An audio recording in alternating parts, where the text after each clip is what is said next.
ஆண்டவராக இயேசு கிறிஸ்துவின் விலையேறப்பட்ட நாமத்தினாலே கர்த்தருடைய ஆவியானவர்களுக்கு கொடுத்ததான ஏஜே பவர் மினிஸ்ட்ரி ஊழியத்தின் சார்பிலே அன்பின் நல்வாழ்த்துக்களை தெரிவித்துக் கொள்கிறேன். எனக்கு இருமாறும் இந்த காலை வேளைகளை உங்களை முகமுகமாய் சந்திப்பதில் மிகவும் சந்தோஷம். இன்று வேதம் வாசித்தீர்களா? ஜெபித்தீர்களா? தேவ சமூகத்தில் ஆராதித்தீர்களா? கர்த்தர் நிச்சயமாகவே அளவில்லாமல் ஆசீர்வதிப்பாராக. இப்பொழுது இருப்பதை பார்க்கிலும் 1000 மடங்கு உங்களை பெருக பண்ணுவாராக. போகட்டும் எனக்கு அருமையான இன்றைக்கு கர்த்தர் கொடுத்த வார்த்தையை நாம் தியானிக்க போகிறோம். 1 கொரிந்தியர் புத்தகம் 1 அதிகாரம் 27வது இறைவார்த்தை. தேவன் உலகத்திலே ஞானிகளை வெட்கப்படுத்தும்படியாய் பேதைகளை தெரிந்து கொண்டார், பைத்தியமானவர்களை தெரிந்து கொண்டார், பலமுள்ளவர்களை வெட்கப்படுத்தும்படியாய் பலவீனங்களை தெரிந்து கொண்டார், உள்ளவைகளை அவமாக்கும்படியாய் இல்லாதவைகளை தெரிந்து கொண்டார், அற்பமாய் எண்ணப்பட்டவர்களை தெரிந்து கொண்டார். தேவன் தெரிந்து கொண்ட விதம் உலகத்தில் கைவிடப்பட்டு, உலகத்தில் உதாசீனப்படுத்தப்பட்ட, உலகத்தில் இவனெல்லாம் மனுஷனான் சொல்லக்கூடிய அளவுக்கு மதிக்கப்பட்ட ஜனங்களை கர்த்தர் கரத்தில் எடுத்து பயன்படுத்துகிறார். அல்லேலூயா.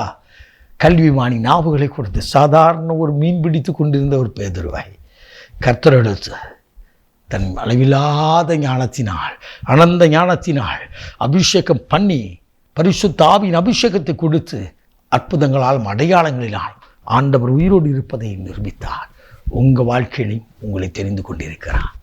உங்கள் குடும்பத்தில் உங்களை தான் தெரிந்திருக்கிறார். ஈசாக்கின் பிள்ளைகளில் யாக்கோப்பை தெரிந்து கொண்டார், யாக்கோப்பின் பிள்ளைகளில் யோசேப்பை தெரிந்து கொண்டார். எனக்கு அருமையானவர்களே, உங்களை தேவன் தெரிந்திருக்கிறார். இந்த உலகத்தில் மனுஷன் பார்க்குற மாதிரி அவர் பார்க்க மாட்டார். ஒரு நிறுவனத்தில், ஒரு ஸ்தாபனத்தில் வேலைக்கு அவர்கள் தகுதி எதிர்பார்ப்பார்கள். அவர் எதிர்பார்க்க தகுதி இருந்தால்தான் அந்த வேலையை அவர்களுக்கு கொடுப்பார்கள்.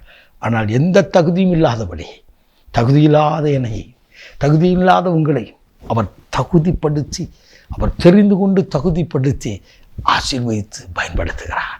ஹல்லேலூயா, ஹல்லேலூயா. எனக்கு அருமையான ஒரு சகோதரனை தெரியும். எனக்கு அருமையானவர்களே, அவளுக்கு படிப்பு கிடையாது, 2ஆம் வகுப்பு கூட படிக்கலை. அவர் இப்படி சொன்னார், பிரதர், என்னோடு கூட விசைப்படைகளை தொழில் செய்து கொண்டிருந்தவர், மீன்பிடி தொழிலை செய்து கொண்டிருந்த அருமையான சகோதரர்.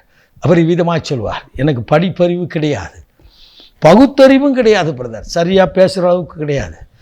ஆனால் தேவனுக்கென்று அவர் பிரித்தெடுக்கப்பட்டு, தேவனால் தெரிந்து கொள்ளப்பட்ட, தேவனால் அபிஷேகம் பண்ணப்பட்ட அவரை கொண்டு அற்புதங்களை செய்வதையும், பிசாசுக்களை துரத்துகிறதையும், அவர்கள் ஜெபத்திலே கட்டிகள் மறைவதையும், கட்டுகள் உடைவதையும் நான் கண்டு கர்த்தரை மகிமைப்படுத்தி இருக்கிறேன்.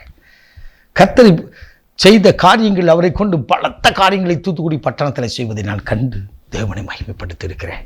அவர் இப்படியா சொன்னார், பைத்தியமாக எண்ணப்பட்ட என்னை, என் குடும்பத்தில் கூட என்னை ஒரு மனுஷனாக நினைக்க மாட்டாங்க, என் குடும்பத்தில் கூட என்னை ஒரு மனுஷனை நினைக்க மாட்டாங்க. என் சகோதரெல்லாம் படிச்சிருக்காங்க, எனக்கு படிப்பு இல்லைன்னு சொல்லி தான் அந்த கடல் தொழிலுக்கு விட்டாங்க. ஆனால் கர்த்தரோ என்னை தெரிந்து கொண்டா. உங்களை தெரிந்திருக்கிறார் ஐயா, தங்கச்சி உங்களை தெரிந்திருக்கிறார், தம்பி உங்களை தெரிந்திருக்கிறார். ஆனால் அசட்டை பண்ணி நிற்கிறார்கள். தேவனை ஆராதிப்பதில்லை, வேதத்தை வாசிப்பதில்லை, தேவ சமூகத்தில் நிற்பதில்லை, அசட்டை பண்ணாதபடி ஆண்டவரே என்னை தெரிந்து கொண்டப்பட்ட நோக்கத்தை நிறைவேற்ற என்னை அர்ப்பணிக்கிறேன்னு சொல்லி ஒப்புக் கொடுங்க. பேதுரு அர்ப்பணித்தார், பவுல் அர்ப்பணித்தார். பேதுரை பயன்படுத்த ஆண்டவர் உங்களையும் பயன்படுத்த தேவன் விரும்புகிறார், தேவன் விரும்புகிறார், தேவன் விரும்புகிறார்.